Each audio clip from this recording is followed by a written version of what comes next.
A través de la historia nosotros vamos a entender cómo es que todos los procedimientos que nosotros hacemos en laboratorio para el aislamiento, la identificación y la obtención del crecimiento bacteriano de forma in vitro en laboratorio, ha tenido que seguir durante muchos años un sinnúmero de estudios para que nosotros el día de hoy podamos realizar de manera rutinaria todos estos trabajos.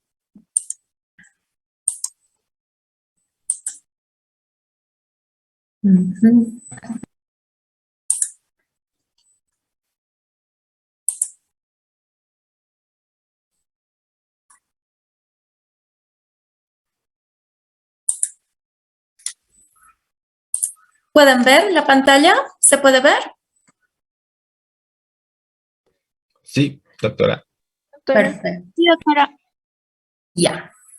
Bueno, les he hecho lo más simple y sencillo posible, ya que como les decía la clase de ayer, estamos un poquito atrasados en relación a los otros grupos, así que lo que he puesto aquí es lo más importante que se tiene que saber.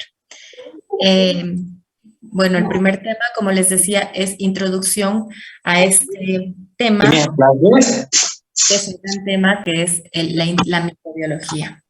Entonces, ¿qué es la microbiología? La microbiología, como su nombre lo indica, es el estudio de seres que nosotros no podemos normalmente identificarlos o percibirlos a simple vista, por lo que para estudiarlos necesitamos del uso de ciertos instrumentos que nos permitan amplificar nuestra visión para poder identificarlos.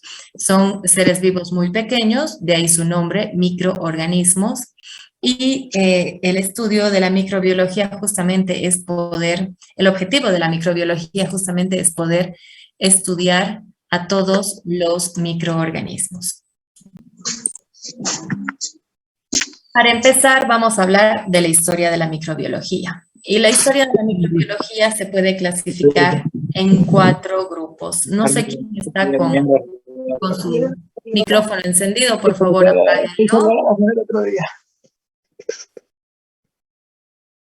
Para encargarlo de una vez. Por aquí tengo que silenciar. Bueno, ya, sigamos. Entonces, como les decía, la historia de la microbiología nosotros la podemos clasificar o dividir en 4 periodos. En el primer periodo es un periodo en el cual era un periodo, digamos que de suposiciones o de especulaciones. No se sabía a exactitud qué era lo que causaba las enfermedades, no se sabía por qué se daban las enfermedades, entonces aquí simplemente se especulaba de cuál era el origen de las enfermedades infecciosas. En el segundo periodo fue un periodo de lenta acumulación de observaciones que empezó en 1675 y abarcó hasta más o menos la mitad del siglo XIX. Y arranca justamente con el descubrimiento de los microorganismos por Antoine Leeuwenhoek en 1675. En el tercer periodo es un periodo que se denomina periodo de cultivos. ¿Por qué se denomina así? Porque ya en este periodo ya se logró identificar a los microorganismos mediante microscopía y se empezó a tratar de aislarlos, de lograr que crezcan de forma in vitro, y para esto se empezaron a hacer diferentes aislamientos y diferentes experimentos para lograr justamente que puedan estos microorganismos de diferentes muestras proliferar. Las figuras más importantes de este tercer periodo son Louis Pasteur y Robert Koch, que se los denomina o se los considera como los padres de la microbiología. Y justamente los grandes aportes que han realizado estos dos investigadores son el pilar fundamental de la microbiología hasta nuestros tiempos y van a seguir siéndolo. Y en el cuarto periodo, que abarca desde principios del siglo XX hasta nuestros días, Bueno, en esta parte hay un sinnúmero de investigadores que hicieron un sinnúmero de aportes, todos muy importantes, especialmente en los microorganismos, especialmente no solamente en su complejidad morfológica y demás, sino ya aquí empezaron a hacer aportes desde el punto de vista genético. Es decir, fue el inicio de la unión de la microbiología con la genética y de esta manera se pudo investigar cuál es el origen, cuál es el parentesco de los diferentes microorganismos, ya sea bacterias. Se pudo estudiar a gran escala los virus, la cantidad de virus que existen y también se encontró grandes avances desde el punto de vista de la inmunología.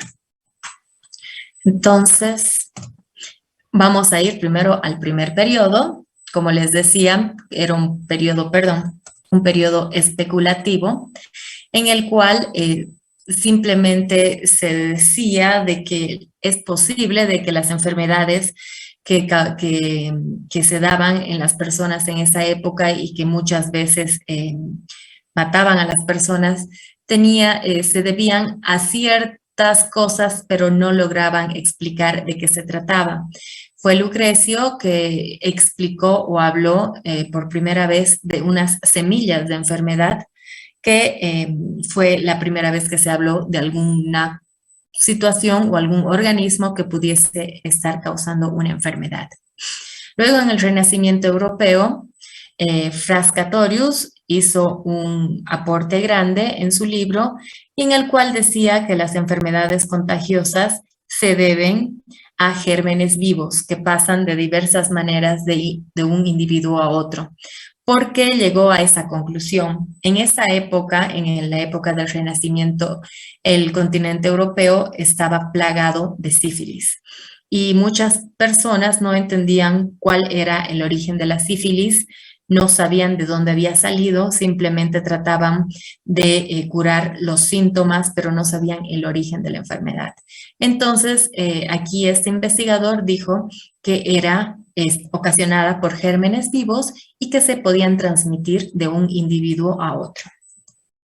En el segundo periodo de la microbiología empezó con la etapa de la microscopía. Antes de Antoine von Leeuwenhoek se decía que Galileo Galilei hizo algunas observaciones de microscopios cuando invirtió el orden de los lentes de su telescopio y así pudo observar algunos organismos microscópicos. Luego, Drebbel tenía también en su taller un instrumento que lo que hacía era magnificar todas las cosas que podían observar y de esta manera logró identificar y observar algunos microorganismos. Pero no fue hasta que en 1675 Antoine von Leeuwenhoek hizo el gran aporte a la microbiología. En realidad, Antoine von Leeuwenhoek no era microbiólogo, de hecho, ni siquiera era científico, no era médico, era un comerciante de telas. Y lo que hacía él era tratar de encontrar algún instrumento que le permita observar la calidad de las telas que compraba para posteriormente comercializarlas. Y así fue que él se ideó pulir diferentes lentes y colocarlos sobre unos armazones que eran de oro, y esto hacía de que podía amplificar a gran escala lo que estaba observando. Y así, en cuanto a su profesión, podía observar la calidad de las telas que compraba. Luego, con la ayuda de este instrumento que él creó, empezó a observar diferentes cosas. Por ejemplo, observó una gota de agua y descubrió que en esa gota de agua había un sinnúmero de organismos móviles, vivos, a los cuales denominó animáculos. Luego, en 1683, descubrió las bacterias, por lo que se lo considera como el padre de la microbiología. Luego también hizo un sinnúmero de descubrimientos. Por ejemplo, se puso a investigar qué es lo que contenían sus heces fecales y fue el primero en describir a un protozoo, que es la Giardia lamblia, y lo encontró en sus propias heces fecales. También hizo descubrimientos acerca de cuál era la estructura del músculo estriado. También describió cómo eran los espermatozoides, cómo eran los glóbulos rojos, e hizo un sinnúmero de descubrimientos y de explicaciones de todo lo que él iba observando. Luego Robert Hooke usó también microscopios compuestos y con la ayuda de estos microscopios compuestos describió los hongos, los hongos filamentosos, y también descubrió la estructura celular de las plantas, y también se acuñó el término de célula. Y bueno, antes de continuar con el tercer periodo, tenemos que hablar acerca de las teorías que habían sobre el origen de la vida. Como ya les decía en un principio del tema, se especulaba qué era lo que originaba la vida, qué era lo que originaba desde el punto de vista microbiológico, qué era lo que originaba las enfermedades. Entonces aquí existen dos enfoques. El enfoque creacionista, que todos ya lo conocen, es el que está descrito en la Biblia, y el enfoque evolucionista. Fue Francesco Redi el cual demostró qué es lo que pasaba, porque en la época del Renacimiento y antes de que Francesco Redi explique sus experiencias, se creía que había una generación espontánea de vida. ¿Esto qué quiere decir? Que los organismos vivos salían a partir de materia inorgánica e inerte. Entonces, Francesco Redi lo que hizo fue colocar un trozo de carne en un frasco abierto y un trozo de carne en un frasco cerrado con una gasa totalmente cerrado. Lo que hizo fue dejarlos en las mismas condiciones, un número determinado de días, y pudo observar y luego demostrar que en el recipiente que se encontraba abierto, evidentemente se formaban larvas. Pero esto ocurría ya que como el frasco estaba abierto, las moscas llegaban sobre la carne, depositaban sus huevos y en el lapso de unos días estos huevos eclosionaban y se formaban las mismas larvas de las moscas. Mientras que en el frasco que estaba cerrado con una gasa no ocurría esto, ya que las moscas no podían llegar al interior donde se encontraba el medio de cultivo, que en este caso era el trozo de carne. Entonces, así refutó la teoría de generación espontánea de vida. Luego, Lázaro Spallanzani también demostró, y con esto ya se dejó a un lado la teoría de generación espontánea, ya que él demostró que los infusorios no aparecían en muestras de maceraciones de animales o vegetales. Por si acaso, infusorio es el nombre que se les daba en esta época a organismos unicelulares vivos y móviles que se llegaban a observar, por ejemplo, en muestras de agua, en cualquier muestra en la que se podía observar organismos en movimiento. Entonces, demostró que estos infusorios, que eran microorganismos, no aparecían en muestras de maceraciones, tanto animales o vegetales, que estas maceraciones estaban sometidas durante un tiempo a ebullición, y después de la ebullición estos frascos eran tapados con un corcho. Entonces, estas maceraciones lo que hacían al estar tapadas con un corcho, se mantenían estériles y no les pasaba nada, no sufrían ningún cambio, ni siquiera en su turbidez, ni en su coloración, ni en nada. Mientras que los frascos que contenían infusiones, que también habían sido sometidas a ebullición, pero se las dejaba destapadas, en el lapso de unos días también se podía observar que había cambios característicos que sugerían que había alguna alteración o formación de los famosos infusorios. Entonces, con esto llegó también a determinar la importancia de que la vida no se generaba de manera espontánea, sino de que había una causa que hacía de que se produzcan todas estas alteraciones en los infusorios, perdón, en los medios de cultivo. El tercer periodo de la microbiología tiene dos grandes científicos que también son considerados los padres de la microbiología, que son Louis Pasteur y Robert Koch. Louis Pasteur es un científico francés que vivió de 1822 a 1895. Él tuvo un sinnúmero de aportes al campo de la microbiología. Uno de los principales, los más importantes, les he descrito aquí, que bueno, además esta presentación después la voy a colocar en Moodle para que ustedes tengan acceso a ella. Dentro de los experimentos que hizo Louis Pasteur está, por ejemplo, el que él calentó infusiones también de extractos de carne, por ejemplo, o extractos de vegetales en matraces de vidrio, a los que luego de someterlos a una ebullición, lo que hacía era estirar lateralmente el cuello del matraz, como pueden observar aquí en la fotografía, deformándolo, haciéndolo angosto. Si ustedes pueden observar aquí, en la mano derecha de Louis Pasteur, hay un matraz que contiene una infusión y el cuello del matraz es normal. Mientras que en la mano izquierda tiene la misma infusión, pero el cuello del matraz, con la ayuda de calor, ha sido deformado, ha sido más alargado, más delgado, más angosto, evitando de que haya un paso adecuado de aire de afuera hacia adentro. Entonces, tras esta operación, demostró que el líquido que estaba dentro de este matraz no desarrollaba ningún microorganismo, con lo que eliminó la posibilidad de que un aire alterado fuera la causa de la no aparición de gérmenes. Luego, en 1861, publicó otro informe en el que explica cómo se pueden capturar los cuerpos organizados que se encontraban en el medio ambiente, que no eran más que bacterias que se encontraban en el medio ambiente, y con la ayuda de un tubo provisto de un tapón de algodón como filtro que capturaba en este tapón de algodón como filtro los microorganismos que se encontraban en el medio ambiente, y estos microorganismos luego de recuperados podían ser observados en microscopio.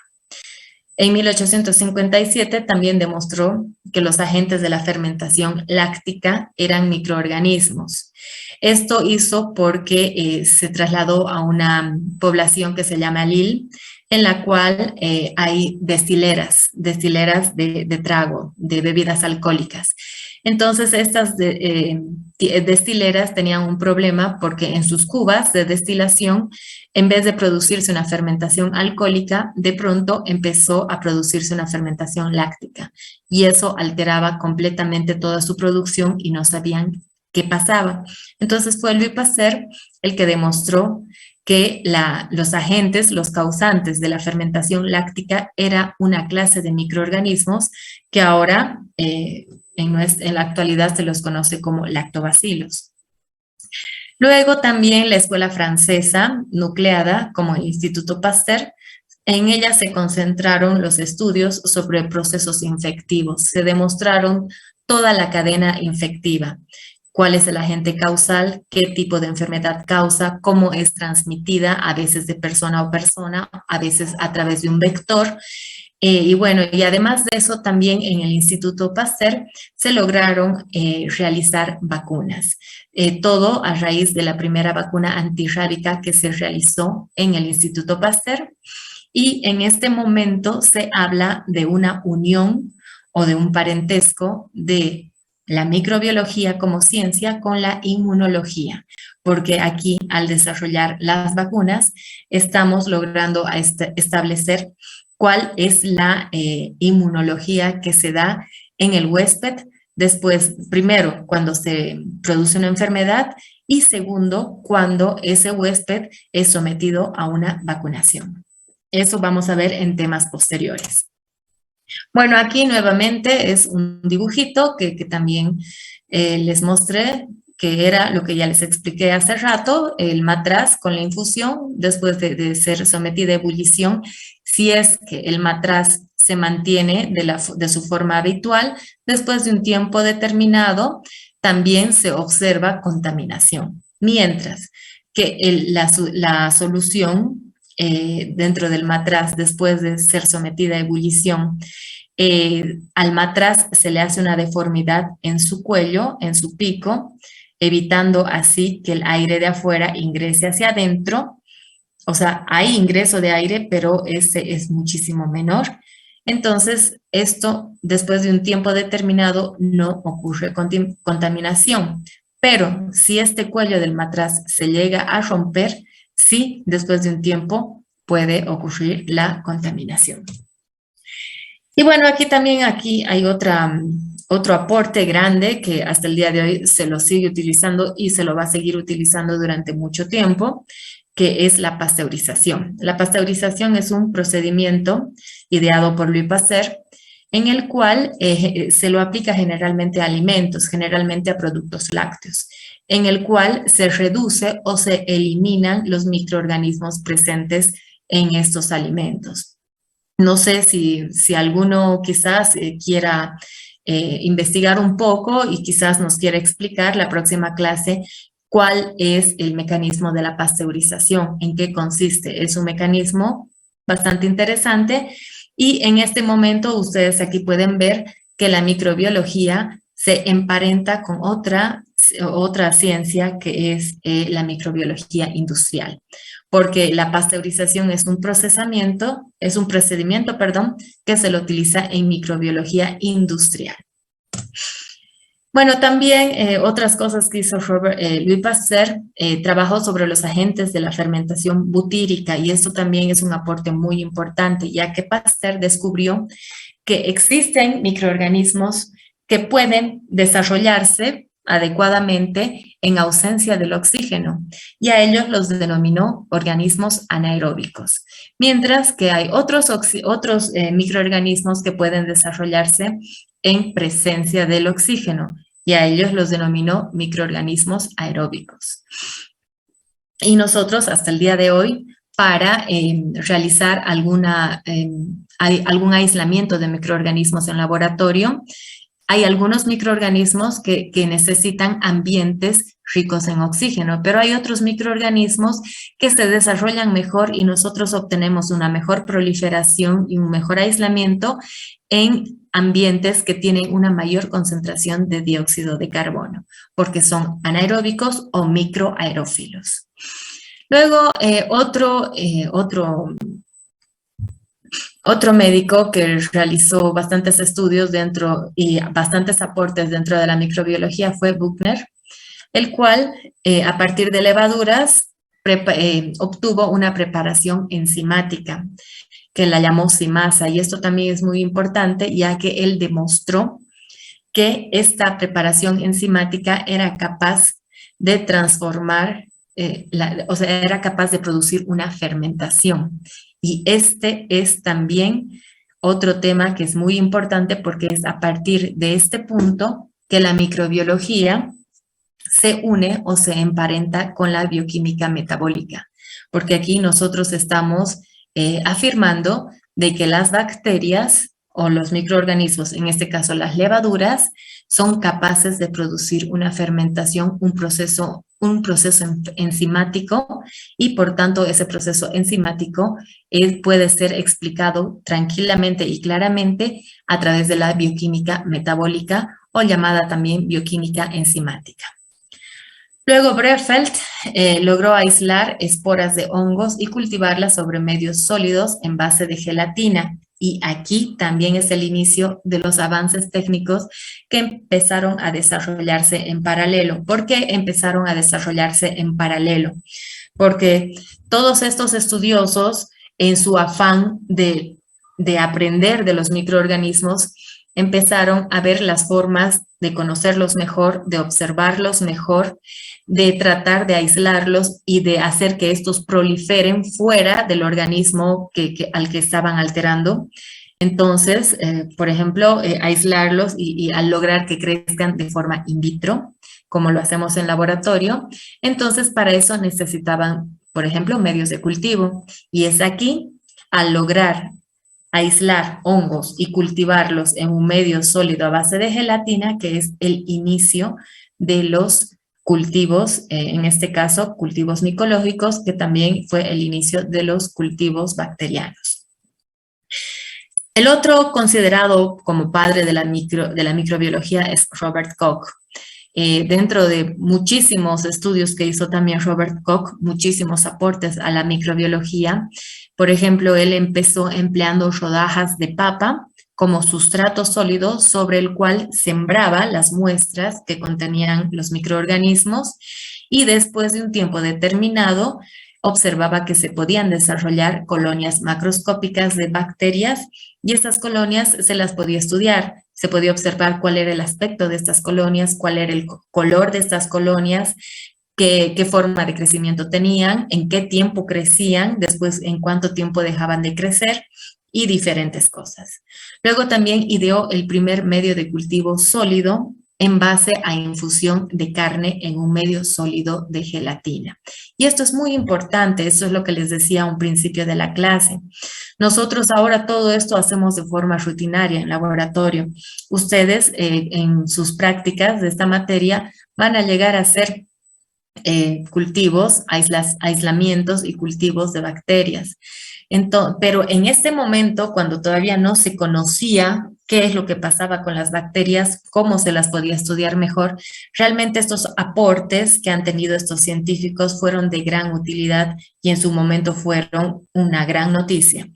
Entonces, por ejemplo, aquí él empezó a hacer un cultivo nutritivo, porque el cultivo nutritivo tenía sobre un agar sólido a base de gelatina, pero para que las bacterias logren desarrollarse, él ponía una infusión de carne en el medio de cultivo. ¿Por qué? Porque en la infusión de carne existían los nutrientes necesarios que necesitaban estas bacterias para poder desarrollarse. Y también anuló la teoría del pleomorfismo. ¿Esto qué quiere decir? Ya que una vez que se dijo de que los microorganismos eran los agentes causales de las enfermedades infecciosas, también existía la teoría de que los microorganismos podían cambiar de forma. Y con los estudios y aislamientos que realizó Robert Koch, él determinó y demostró que las bacterias no son pleomórficas, sino las bacterias son monomórficas, es decir, tienen una única forma dependiendo de la bacteria que se trate. O son cocos, o son bacilos, o son espirilos, pero no es que un espirilo se puede convertir en un coco y viceversa. También hizo los criterios de Koch. Los criterios de Koch, que los hizo en 1840, nos dicen que el microorganismo debe de estar presente en todos los individuos enfermos. Si en un individuo no se puede aislar el microorganismo, ese individuo no tiene la enfermedad que ocasiona ese microorganismo. El microorganismo debe poder aislarse del hospedador y crecer en un cultivo puro. Es decir, por ejemplo, una persona que tenga una infección de las vías respiratorias inferiores, ustedes mandan la muestra de esputo al laboratorio. En esa muestra de esputo se tiene que lograr aislar la bacteria causante de la enfermedad en su hospedador. El otro criterio dice que la inoculación del microorganismo que creció en cultivos puros a animales sanos debe provocar la aparición de los síntomas específicos de la enfermedad en ese animal sano. Esto se hace generalmente, no se hace generalmente, se hace en laboratorios donde se utilizan animales de experimentación. El microorganismo, por último, debe poder ser reaislado del hospedador infectado de forma experimental.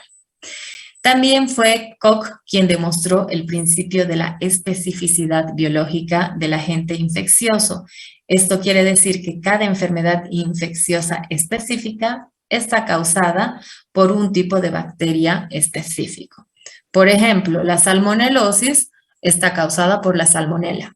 Entonces, no está causada por un estafilococo aureus. Me dejo entender, ¿verdad?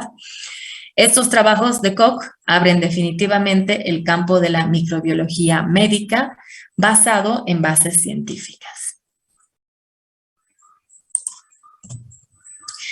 Otros científicos que aportaron, que dieron unos grandes aportes a lo que es el estudio de la microbiología fue Walter Hess. Walter Hess y su esposa indirectamente introdujo en la preparación de los medios de cultivo el agar-agar. El agar-agar es un polisacárido extraído de las algas rojas. Esto, en ese momento, en ese tiempo, en 1882, se lo utilizaba en reposterías y en la preparación de postres.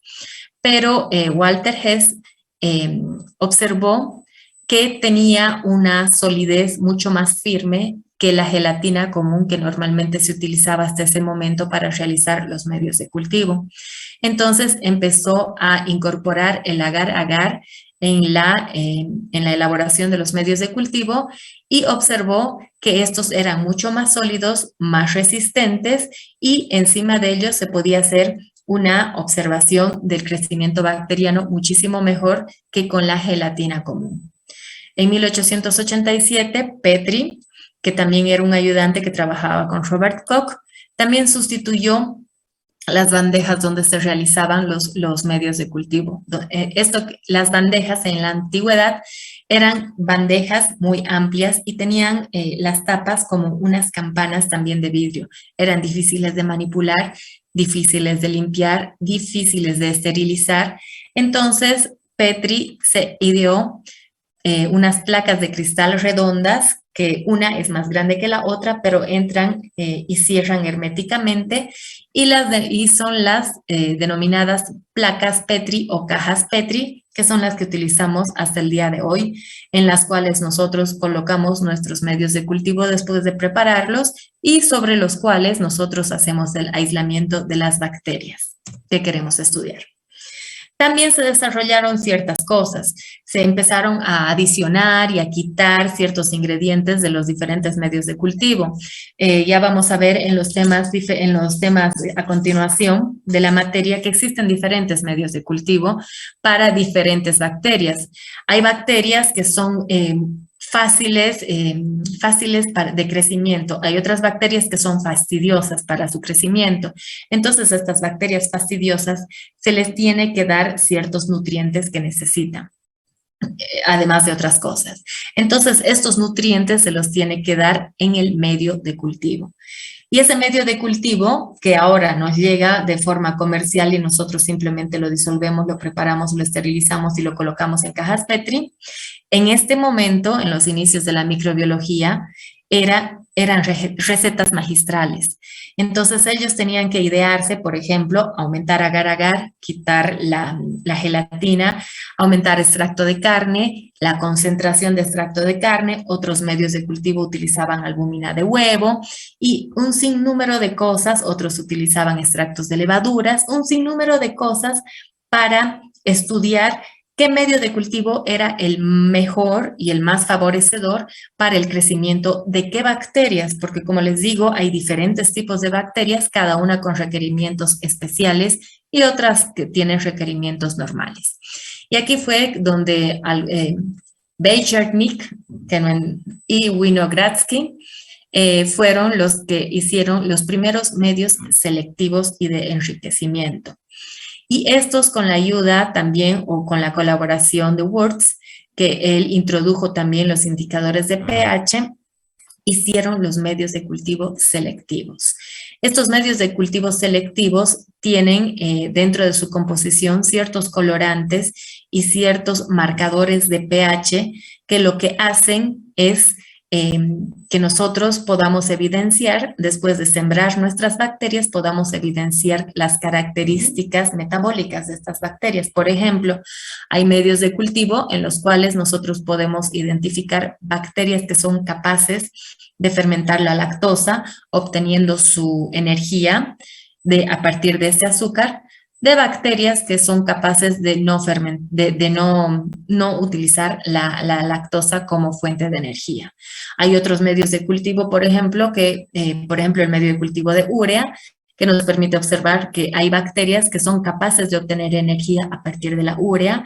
Hay otros que, por ejemplo, nos muestran que las bacterias son capaces de obtener energía a través del citrato y diferentes cosas. Entonces aquí empezaron a hacer los medios de cultivo selectivos y diferenciales que nos podían mostrar o que podían evidenciar ciertas características metabólicas de las bacterias que estábamos sembrando y aislando para poder estudiarlas mejor.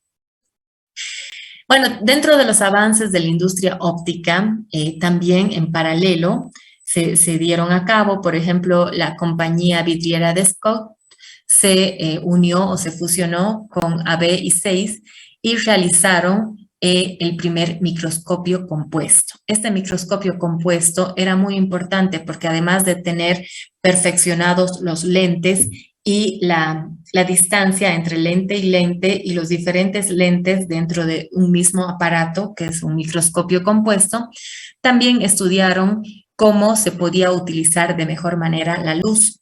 Entonces empezaron a estudiar la luz en diferentes ángulos alrededor de la muestra, del lugar donde se ponía la muestra para ser observada, y determinaron que la mejor forma era que la luz ingrese por abajo, llegue directamente a la muestra, y esta luz también podía ser regulada con la ayuda de un condensador que se abría y se cerraba, haciendo de que la luz, el haz de luz, sea más intenso o menos intenso, dependiendo de la persona que está utilizando el microscopio, para poder observar mejor la morfología y todo lo que desea observar en el microscopio. Esto se utiliza hasta el día de hoy. Los microscopios ópticos compuestos son los que utilizamos hasta el día de hoy. Y dentro del avance en la industria química, podemos observar también que también se idearon ciertas características, ciertas técnicas que nos ayudan a ver, a observar a las bacterias. Las bacterias, naturalmente, son microorganismos transparentes. Nosotros no los podemos observar a simple vista. Entonces, se ideó la forma de poder observarlos mejor. Y así fue, por ejemplo, que Ciel y Nielsen desarrollaron una técnica para poder teñir a los bacilos ácido alcohol resistentes. Ya vamos a ver en los temas a continuación cuáles son las características que tienen estos bacilos ácido alcohol resistentes, por qué se los llama así. Ahora, desde el punto de vista de historia, simplemente podemos observar que gracias a la técnica de Ciel y Nielsen, podemos observar a los bacilos ácido alcohol resistentes. Por ejemplo, el Mycobacterium tuberculosis, causante de la tuberculosis. También en 1884, Christian Gram ideó también una técnica de tinción que es la coloración de Gram, la cual tiene una composición de dos colorantes de contraste, lo que hace que las bacterias se puedan teñir ya sea de un color morado fuerte o de un color rojo fuerte. Y así es como él las clasificó a partir de 1884, de acuerdo a sus características de tinción, como bacterias gram positivas y gram negativas. Este es la primera clasificación de bacterias que se realiza hasta el día de hoy en todos los laboratorios. Cuando llega al laboratorio una muestra, lo primero que se hace es una tinción de Gram para observar, en primer lugar, si se tratan de bacterias Gram positivas o bacterias Gram negativas, y también observar, gracias a esta tinción, cuál es la morfología de estos microorganismos, si son cocos, si son bacilos, si son cocos, qué tipo de agrupación tienen, si son estafilococos, si son estreptococos, si son diplococos, si están en tetradas, en fin. Todo esto se puede observar gracias a las coloraciones que, como ustedes pueden ver, las tenemos desde 1882 hasta el día de hoy y eso no va a cambiar en muchísimo tiempo. Dentro de lo que es la clasificación de la microbiología. La microbiología es una rama que integra a la biología y bueno, tiene diferentes partes. Tiene en primer lugar la parasitología. La parasitología es la ciencia que estudia a los parásitos.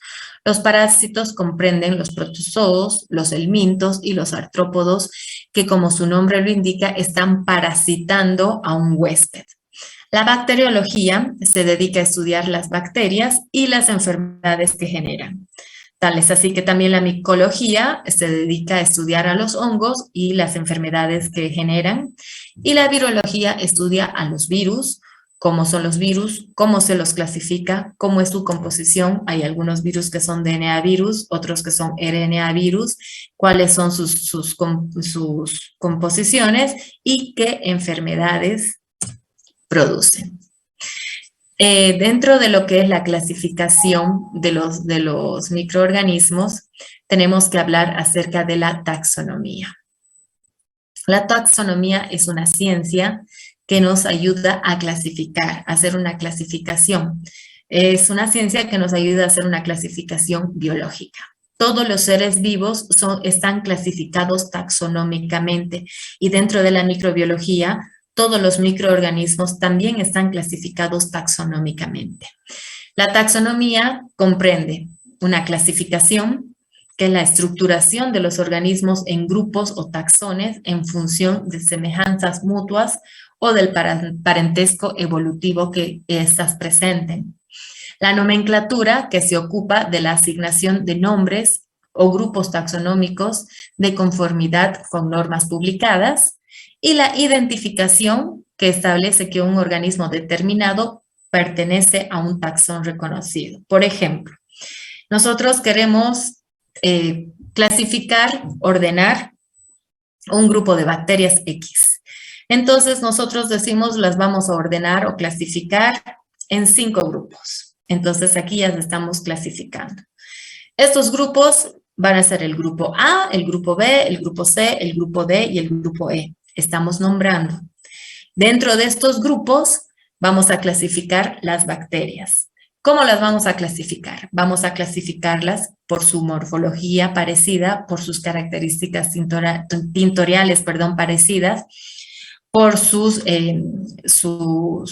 forma de metabolismo, por ejemplo, si son bacterias que fermentan los azúcares, si son bacterias que no fermentan los azúcares, estarán en otro grupo, si son bacterias que se desarrollan mejor en ambientes aeróbicos o si son bacterias que se desarrollan mejor en ambientes anaeróbicos. Entonces, así nosotros vamos clasificando taxonómicamente nuestro grupito de bacterias en nuestros 5 grupos que hemos clasificado en este pequeño ejemplo.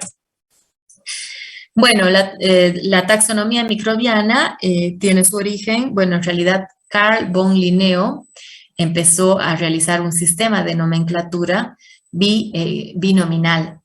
Y ya a continuación les voy a mostrar de qué se trata esta nomenclatura binominal. En 1866, Ernst Haeckel creó un tercer reino que lo llamó protista. Luego, con el desarrollo del microscopio, fue posible reconocer a las células y aquí se pudo reconocer las células eucariotas y las células procariotas. Ustedes saben cuáles son las células eucariotas y cuáles son las células procariotas, ¿verdad? ¿Alguien me puede decir cuál es la diferencia entre una célula eucariota y una célula procariota?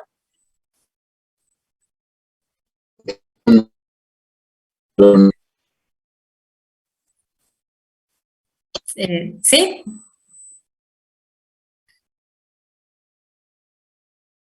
¿Nadie?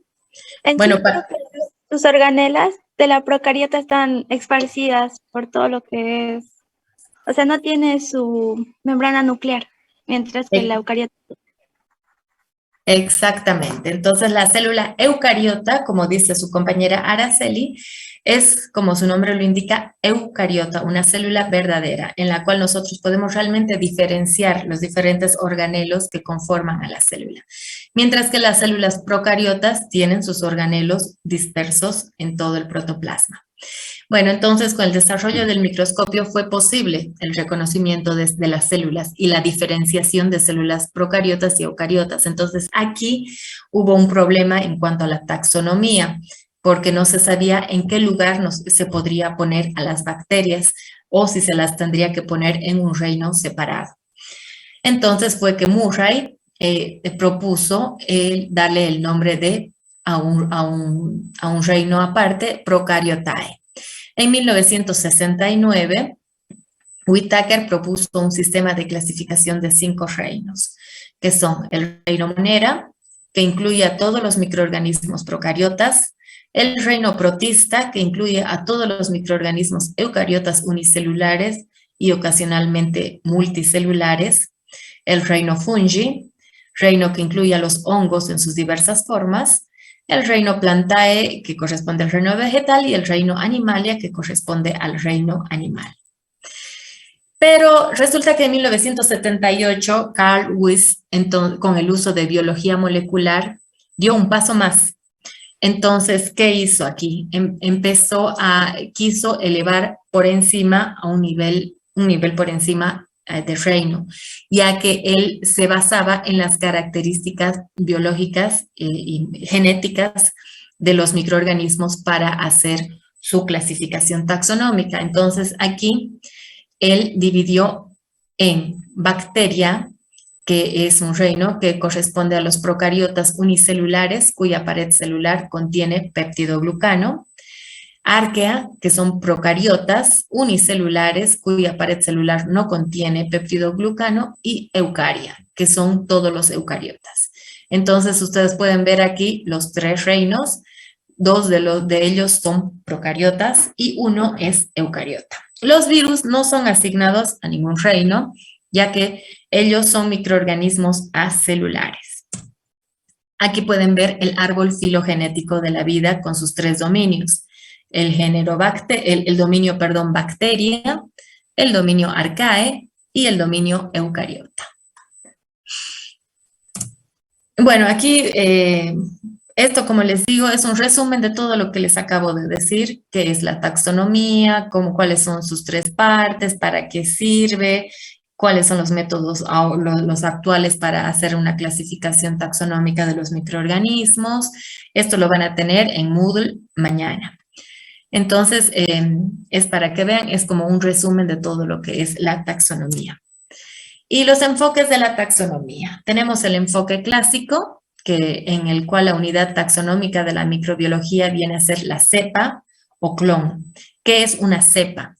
Cepa es un conjunto de células genéticamente idénticas que derivan de una única célula por división sucesiva. Un grupo de cepas que tiene la mayoría o todas las características en común se considera una especie. Y las especies relacionadas que tienen alguna característica en común se las considera como género. Entonces, aquí en el enfoque clásico estamos yendo de abajo hacia arriba, ya les voy a mostrar a continuación. En este enfoque se le da más valor a las características estructurales y morfológicas de las bacterias que a las características fisiológicas y bioquímicas. Mientras que el enfoque genético o molecular tiene por objetivo determinar el grado de relación genética de diferentes organismos. Este enfoque involucra estudios diseñados para demostrar directa o indirectamente que la secuencia de bases del ADN de estos microorganismos sean semejantes o idénticas. En otras palabras, la clasificación taxonómica de los microorganismos tiene que estar demostrada que estos tengan las mismas secuencias, la misma información genética para pertenecer a un grupo determinado y no para pertenecer a otro grupo determinado.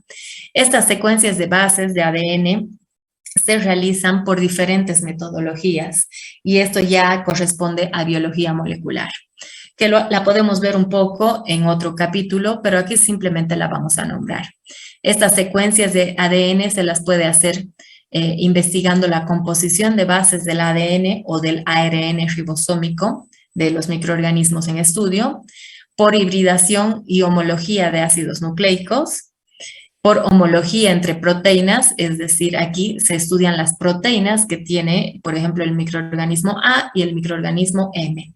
Si se observa que estos tienen proteínas en común y las secuencias de aminoácidos de esas proteínas son similares y la información genética que ha dado lugar a la síntesis de esas proteínas es la misma, pertenecen al mismo grupo y no a otro grupo. Y por recombinación genética. Entonces, todas estas son diferentes metodologías que se utilizan para lograr clasificar a las bacterias en general.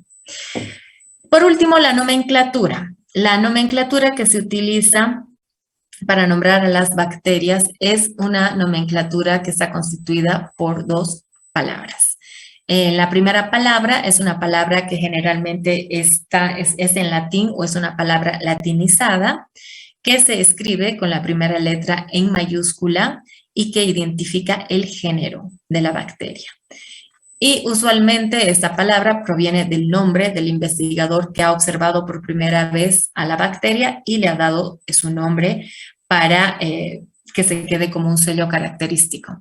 Y la segunda palabra indica la especie y se escribe con minúscula y es usualmente descriptiva, es decir, refiere al color de esa bacteria, al origen de esa bacteria o a alguna patogenicidad, por ejemplo. En este ejemplo, por ejemplo, está Pseudomonas aeruginosa. Pseudomonas, que es el género, y aeruginosa, que es la especie, que justamente se refiere al color de la bacteria, al color de las colonias que forman esta bacteria y al color del medio de cultivo que se refleja cuando esta bacteria ha crecido de forma in vitro. Los rangos de los grupos taxonómicos. Un grupo taxonómico es un grupo de microorganismos tratados como un grupo con nombre en una taxonomía formal. Las categorías taxonómicas que se dan a continuación están colocadas en un rango descendente. Hace rato hemos visto un rango ascendente. Y estas son clase, orden, familia, tribu, género y especie.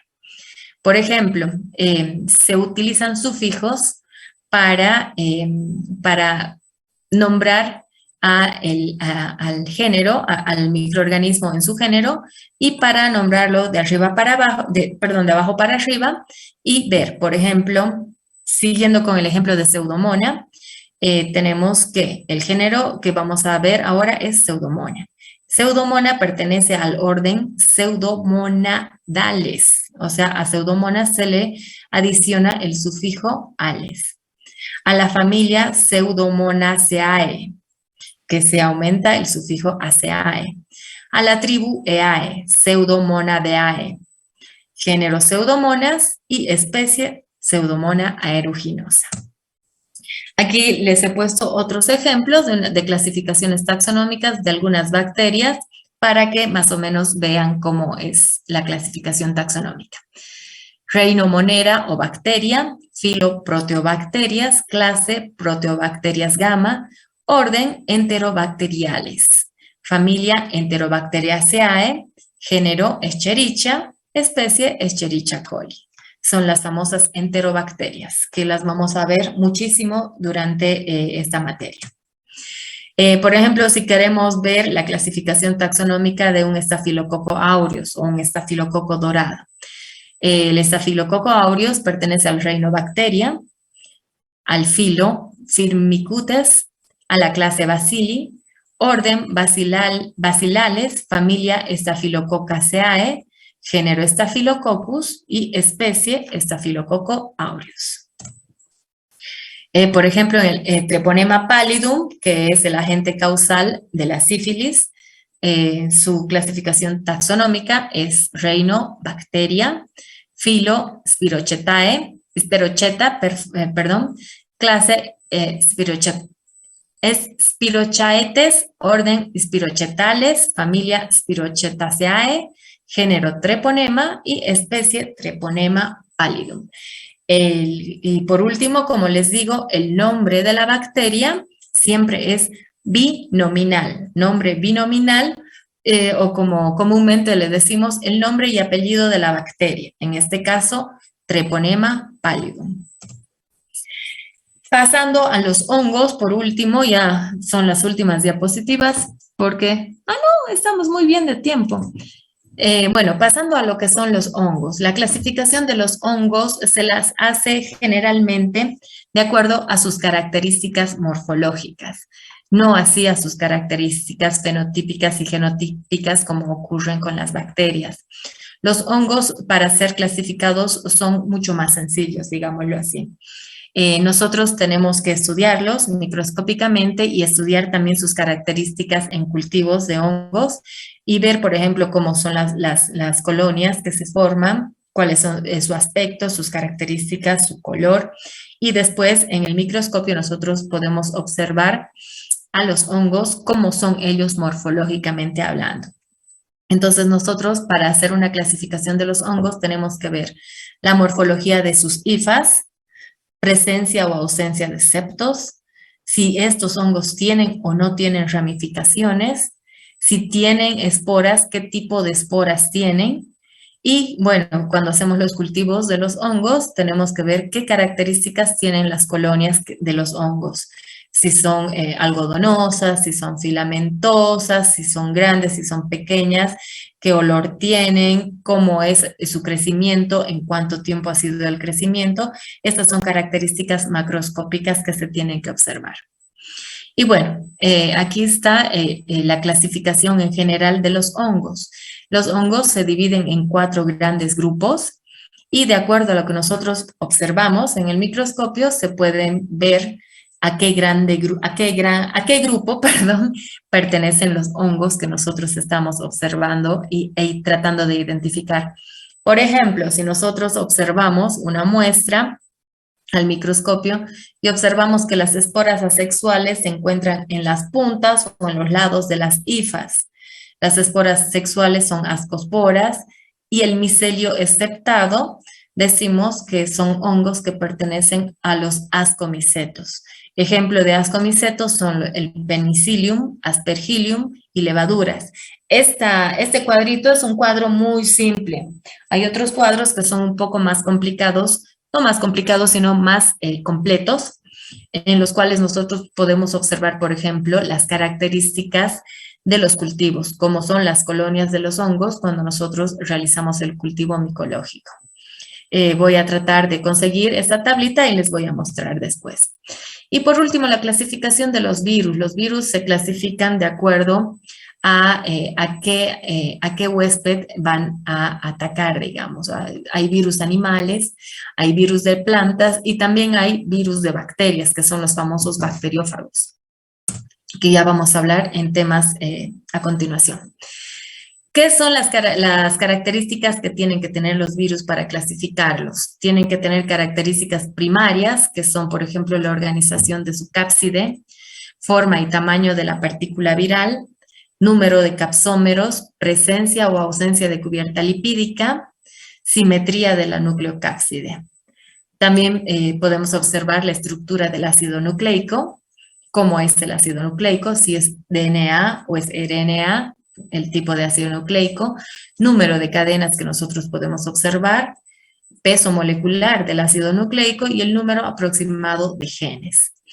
La presencia de transcriptasa. La transcriptasa es una enzima súper importante hablando de virus, entonces nosotros podemos clasificar a los virus en cuanto a la presencia de transcriptasa. Y las características secundarias son qué tipo de huésped van a atacar, qué especie de huésped van a atacar y a qué tejido van a ir a colonizar.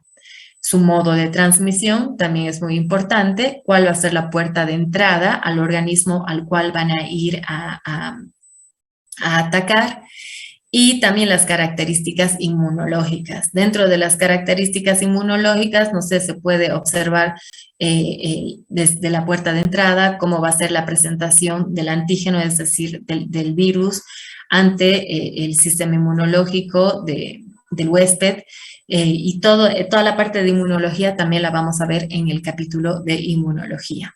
Entonces, ¿qué es importante saber aquí en la clasificación de los virus? Los virus no se nombran usando el esquema binominal, como es el caso de las bacterias, como les decía, el nombre y el apellido de la bacteria, sino aquí los virus generalmente se los denomina con el nombre de la enfermedad que causan. Por ejemplo, el VIH, que es el virus de la inmunodeficiencia adquirida, que produce la inmunodeficiencia adquirida. El virus del ébola, que produce el ébola. El virus de la rabia, que produce la rabia. Y así sucesivamente. O el virus del sarampión, que produce el sarampión. Y eso es todo en cuanto a historia, que es muy interesante, como les digo, porque nos muestra como cosas que para nosotros son ahora tan rutinarias en laboratorio, que las hacemos ya en automático, como por ejemplo agarrar la muestra, hacer un frotis, hacer la coloración de Gram, observarla al microscopio, después decir se trata de bacterias Gram negativas o de cocos Gram positivos, escoger los medios de cultivo en los cuales vamos a hacer el aislamiento, hacer las pruebas de identificación bioquímica para ver el tipo de metabolismo que tiene la bacteria que estamos aislando, hacer las pruebas de susceptibilidad a antibióticos para determinar a qué antibióticos estas bacterias que hemos aislado son susceptibles o resistentes, determinar si estas bacterias tienen cierto mecanismo de resistencia, si ese mecanismo de resistencia es natural o adquirido, si es adquirido, por qué mecanismo ha sido adquirido, puede ser también por un bacteriófago. Entonces, todas estas cosas que para nosotros son rutinarias y las vamos a ver en esta materia, si se ponen a pensar, ha sido un sinnúmero de aportes en muchísimos años que se han ido dando para que lleguemos a tener los conocimientos que tenemos ahora en la actualidad. Y obviamente esto sigue, no es de que se ha estancado y se ha paralizado. Sigue, siempre hay otras moléculas de antibióticos, por ejemplo, que se están estudiando. Siempre hay más mecanismos de resistencia que adquieren las bacterias en su lucha por sobrevivir y se van estudiando diferentes cosas, van apareciendo más cantidad de virus con diferentes estructuras, con diferentes, ocasionando diferentes patologías. Entonces, se puede decir que la microbiología no es una ciencia estancada, sino es una ciencia dinámica, que cada vez tienen que ser actualizada y las personas que se dedican a la microbiología, en el caso de ustedes, quizás algunos de ustedes o muchos de ustedes lleguen a ser infectólogos, entonces tienen que saber, igual cualquier especialidad que tengan, que tengan ustedes que hagan después, tienen que saber que no es algo estancado, es algo dinámico y que tiene que estar constantemente actualizando. Ya me he ido por las ramas, desde el punto de vista de microbiología, tiene que ser constantemente actualizado. ¿Tienen alguna pregunta hasta aquí, chicos?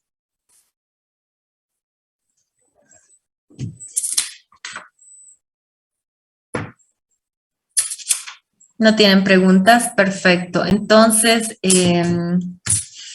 como les digo, si alguien quiere hablarnos la próxima clase acerca de pasteurización, que es un tema que se ha quedado al aire, solamente por pasteurización, que solamente para que podamos conocer esta metodología que nosotros, que somos consumidores de alimentos industrializados, juguitos, productos lácteos, estamos consumiendo todos estos alimentos que han sido pasteurizados. Entonces, por cultura general, deberíamos saber en qué consiste la pasteurización.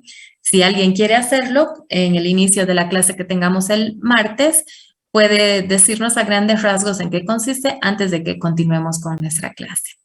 Si no tienen ninguna duda más, aquí vamos a dejar la clase y nos vemos directamente el martes a las 3 de la tarde. ¿Bien? Entonces, si eso es todo, no tienen dudas, nos vemos el martes. Que pasen una buena noche, chicos. Hasta el martes. Sí, dime. Hasta luego, doctor. Doctora, una pregunta. Dime. ¿Será que me podría repetir la bibliografía? Ya, la bibliografía, en realidad, las diapositivas de la clase de ayer y las de hoy las voy a colgar a Moodle. Ahí está la bibliografía de donde ustedes tienen que estudiar y obviamente con las diapositivas del día de hoy, más la clase que ya hemos desarrollado el día de hoy, es un resumen de la bibliografía que también se las voy a poner para que tengan acceso. El libro de texto, que es el libro que me han dicho y que es un libro muy bonito, muy explicadito, y es explicadito pero no es complicado. Este libro de Jawed Melnik, que se llama Microbiología Médica. Microbiología médica, y es bueno que consigan la última edición. Creo que la última edición es la edición 28ª. Aquí en el programa analítico dice 27ª edición, pero me parece que yo me he bajado la 28ª edición.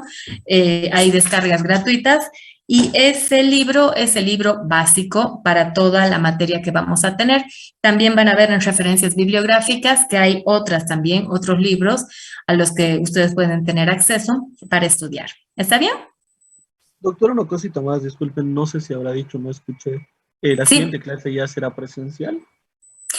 Bueno, eso justamente me han estado diciendo hoy, que habían los rumores de que a partir del 11 de abril las clases van a ser presenciales, pero yo he ido hoy, he estado en la facultad para preguntar eso y me han dicho que no, que las clases presenciales van a ser prácticas. Y es posible que en algunas clases, quizás los últimos años, me parece que sí sea necesario que sean presenciales. Pero, por ejemplo, imagínense, yo tengo una materia en enfermería, que es una materia de primer semestre, de primer año, y tengo 155 estudiantes. Entonces, bioseguridad cero. No existe un aula que me pueda contener 155 personas en las cuales vamos a estar respirando por hora y media, hablando de temas, así tengamos barbijo, es imposible.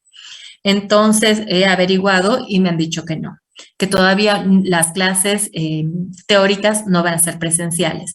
Pero como les digo, puede ser que sean las de los primeros años, quizás de los últimos años ya se llega a determinar por la importancia, especialmente ustedes, de que ya son ya materias más especializadas para ustedes, de que puedan ser presenciales. Supongo que ya les van a decir. Hasta el momento, nuestra clase sigue siendo virtual. ¿Ya? Bueno, doctora. Listo. ¿Alguna otra duda? ¿Alguna consulta? Bien, entonces, si no hay consultas, nos vemos el martes a las 3 de la tarde. Que pasen una buena noche. Hasta el martes. Bueno, doctora, hasta luego. Hasta luego. Gracias, doctora. Hasta luego. Hasta luego. doctora. Hola, doctora. Hasta luego, doctora. Hasta luego, doctor. Hasta luego.